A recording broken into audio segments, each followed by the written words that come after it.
வணக்கம். அம்மா IAS academy TNPSC previous இயரில் கேட்கப்பட்ட மிக முக்கியமான கேள்விகளை பார்த்துட்ருக்கோம். அந்த வகையில் இன்றைக்கி ஜிஎஸில் சில கொஷின்ஸ் பார்க்குறோம். ஃபஸ்ட்டு கொஷின், நிதி ஆயோக் அமைப்பு எப்போது ஏற்படுத்தப்பட்டது? நிதி ஆயோக்னா நமக்கு தெரியும், national institution for transforming India. அதான் அந்த நிதி அப்படிங்கிறதுக்கு abbreviation national institution for transforming India அப்படின்னு சொல்லி ஒரு அமைப்பு. இது 2015 ஜனவரி 1ஆம் தேதி 2015 Jan 1 வந்து ஸ்டார்ட் பண்ணுறாங்க. எதுக்கு பதிலானா இந்த அமைப்பு வந்து இதுக்கு முன்னாடி வந்து பிளானிங் கமிஷன் திட்டக்குழு அப்படின்னு சொல்லி ஒரு அமைப்பாக இருந்தது. அந்த அமைப்புக்கு பதிலாக இந்த நிதி ஆயோக் அமைப்பு 2015 ஜனவரி 1ஆம் தேதி உருவாக்கப்பட்டது. பரவாயில்ல, அந்த நிதி ஆயோக் பற்றி கேட்குற கேள்வி என்னன்னு பார்த்தீங்கன்னா, இது எப்போது ஏற்படுத்தப்பட்டது மற்றும் வந்து இது வந்து ஒரு சட்டம் சார்ந்த அமைப்பா அல்லது வந்து அரசியலமைப்பு சார்ந்த அமைப்பா, அதாவது கான்ஸ்டியூஷனல் பாடியா அல்லது ஸ்டாச்சுட்டரி பாடியா அப்படின்னு சொல்லி கேட்பாங்க. சட்டம் சார்ந்த அமைப்பா அரசியலமைப்பு சார்ந்த அமைப்பா அப்படின்னு கேட்பாங்க. அப்படி இது வந்து பார்த்திங்கன்னா சட்டம் சார்ந்த அமைப்பும் இல்லை, அரசியலமைப்பு சார்ந்த அமைப்பும் கிடையாது. இது வந்து பார்த்திங்கன்னா பாராளுமன்ற சட்டத்தின் மூலமாக, பார்லிமெண்ட் ஆக்ட் மூலமாக கொண்டு வரப்பட்ட அமைப்பா அப்படின்னு கேட்டால் அப்படியும் கிடையாது. இது நார்மலாக ஒரு கேபினெட் ரெசொல்யூஷன் அப்படின்னு சொல்கிற ஒரு கேபினெட், அதாவது மத்திய அமைச்சரவை தீர்மானம் மூலமாக கொண்டு வரப்பட்ட ஒரு அட்வைசரி போர்டு, ஒரு ஆலோசனை குழுவாக மட்டும்தான் நிதி ஆயோக் இருக்கும். இந்த நிதி ஆயோக்கோட abbreviation national institution for transforming India. 2015 ஜனவரி 1ஆம் தேதி இந்த அமைப்பு ஏற்படுத்தப்பட்டது.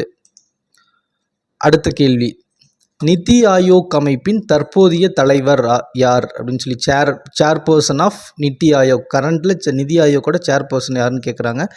நம்ம ஏற்கனவே சொல்லியிருக்கோம், இந்த அமைப்பு எதுக்கு பதிலாக ரீப்ளேஸ் பண்ணாங்க அப்படின்னா பிளானிங் கமிஷனுக்கு பதிலாகத்தான் நிதி ஆயோக் கொண்டு வரப்பட்டது.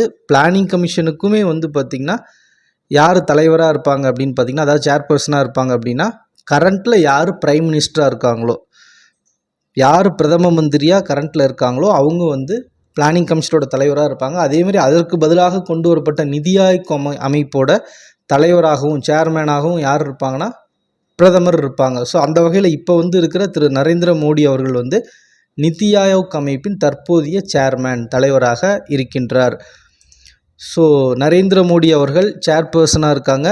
சுமன் பெரி வைஸ் சேர்மன் ஒருத்தவங்க இருப்பாங்க. தலைவர் துணைத் தலைவர்னு இருப்பாங்க. தலைவர் நரேந்திர மோடி, துணைத் தலைவர் வந்து சுமன் கே பெரின்னு ஒருத்தவங்க இருக்காங்க. சிஇஓ அப்படின்னு சொல்லி ஒருத்தவங்க இருப்பாங்க. இது பதவி. இதில் வந்து பிவிஆர் சுப்பிரமணியம் அவர்கள் வந்து கரண்ட்டில் அந்த போஸ்டிங்கில் இருக்காங்க. அடுத்த கேள்வி, திட்டக்குழு பிளானிங் கமிஷன் எப்போது ஏற்படுத்தப்பட்டது? நம்ம ஏற்கனவே பார்த்த மாதிரி நிதி ஆயோக், இந்த பிளானிங் கமிஷன் தான் 1950 மார்ச் 15ஆம் தேதி, அதாவது நேரு அவர்கள் பிரதமராக இருந்தபோது 1950 மார்ச் 15ஆம் தேதி இந்த திட்டக்குழு ஏற்படுத்தப்பட்டது. இந்த பிளானிங் கமிஷன் அப்படிங்கிற ஒரு கான்செப்டை பொறுத்த வரைக்கும் நம்ம வந்து சோவியத் ரஷ்யாவிலேருந்து எடுத்திருப்போம். ரஷ்யா வந்து 7 இயர் பிளான், அது 7 ஆண்டு திட்டத்தை வந்து பின்பற்றுவாங்க. நாம் அதை வந்து காப்பி பண்ணி நம்ம 5 இயர் பிளானை வந்து இம்ப்ளிமெண்ட் பண்ணுவோம். இந்தியாவில் வந்து இந்த 5 ஆண்டு திட்டங்கள்லாம் நடைமுறைப்படுத்துது. 1950 ஒவ்வொரு 5 ஆண்டுக்கும் 5 ஆண்டு திட்டங்கள் 5 இயர் பிளான் வந்து நடைமுறைப்படுத்தப்பட்டது. அதை வந்து செயல்படுத்திய அமைப்பு வந்து திட்டக்குழு பிளானிங் கமிஷன். இந்த அமைப்பு வந்து 1950 மார்ச் 15 ஏற்படுத்தப்பட்டது. இதுவரை இந்தியாவில் 12 5ஆண்டு திட்டங்கள் நடைமுறைப்படுத்தப்பட்டது.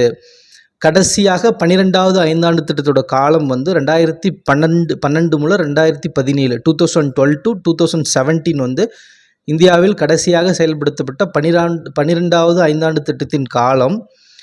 இந்த 12வது 5ஆண்டு திட்டம் முடியும் முன்பாகவே 2014 ஆகஸ்ட் 13, அதாவது இந்த என்டிஏ கவர்மெண்ட் ஃபஸ்ட்டு டைம் ஆட்சிக்கு வந்த அப்போவே வந்து பார்த்திங்கன்னா ஆகஸ்ட் மாதமே வந்து பார்த்திங்கன்னா 13ஆம் தேதி இந்த திட்டக்குழுவை டிசால்வ், அதாவது கலைச்சிட்டாங்க. இதுக்கு பதில் தான் நிதி ஆயோக்கை 2015 ஜனவரி 1 வந்து ஏற்படுத்தப்பட்டது. ஸோ திட்டக்குழு 1950 மார்ச் 15 நேரு அவர்களால் வந்து ஏற்படுத்தப்பட்டது. திட்டக்குழுவின் முதல் தலைவராக நம்ம எப்போவே சொல்லியிருக்கோம், திட்டக்குழுவோட தலைவராக யார் இருப்பாங்கன்னா பிரைம் மினிஸ்டர் இருப்பாங்க. ஸோ திட்டக்குழுவின் முதல் தலைவராக நேரு அவர்கள், பண்டித ஜவஹர்லால் நேரு அவர்கள் வந்து பதவி வகித்தார்கள்.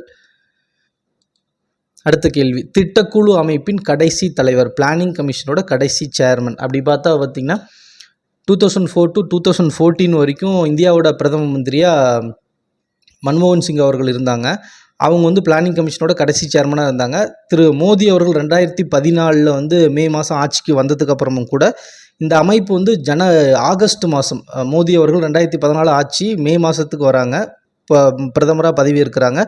ஆகஸ்ட் மாதம் தான் இந்த பிளானிங் கமிஷனுக்கு பதிலாக பிளானிங் கமிஷன் கலைக்கப்படுகிறது. ஸோ அது வரைக்கும் இந்த தலைவராக, இந்த பிளானிங் கமிஷனோட தலைவராக வந்து மோடி அவர்கள் தான் இருந்தாங்க. ஸோ இந்த திட்டக்குழுவோட கடைசி தலைவர்னு யாருன்னு கேட்டால் அப்போ பிரைம் மினிஸ்டர் மோடி, நரேந்திர மோடி அவர்கள் தான் வந்து திட்டக்குழுவோட கடைசி சேர்மேன் அப்படின்னு சொல்லணும். அடுத்த கேள்வி, திட்டக்குழு அமைப்பின் கடைசி துணைத் தலைவரை பொறுத்த வரைக்கும் ஒரு சேர்மன், டெபுட்டி சேர்மன் இருப்பாங்கன்னு பார்த்துருக்கோம். ஸோ அந்த வகையில் சேர்மன் வந்து நரேந்திர மோடி அவர்கள் இருந்தாங்க. கடைசி டெபுட்டி சேர்மன் வந்து மாண்டக் சிங் அலுவாலியா அப்படின்னு சொல்லி இருந்தாங்க. ஸோ இதெல்லாம் வந்து முக்கியமாக கடந்த ஆண்டுகளில் கேட்கப்பட்ட மிக முக்கியமான கேள்விகள். இந்த பிளானிங் கமிஷன் ரஷ்யாவை நம்ம வந்து முன்னுதாரணமாக வச்சு அவங்கள்ட்ட காப்பி பண்ணி அதாவது 5 இயர் பிளானை கொண்டு வந்தோம். அந்த 5 இயர் பிளானை இந்தியாவில் வந்து இம்ப்ளிமெண்ட் பண்ணுறது வந்து திட்டக்குழு அப்படிங்கிற பிளானிங் கமிஷன் ஒரு அமைப்பு. இந்த அமைப்பு வந்து 2014 ஆகஸ்ட் 13 கலைக்கப்பட்டு 2015 ஜனவரி 1ஆம் தேதி அன்று நித்தி ஆயோக் ஒரு அட்வைசரி போர்டா அப்படின்னு சொல்லிட்டு ஒரு அமைப்பு வந்து கொண்டு வந்துட்டாங்க. இதோட கடைசி தலைவராக மோடி அவர்களும் துணைத் தலைவராக மாண்டக் சிங் அலுவாலியா அவர்களும் இருந்தாங்க. நன்றி.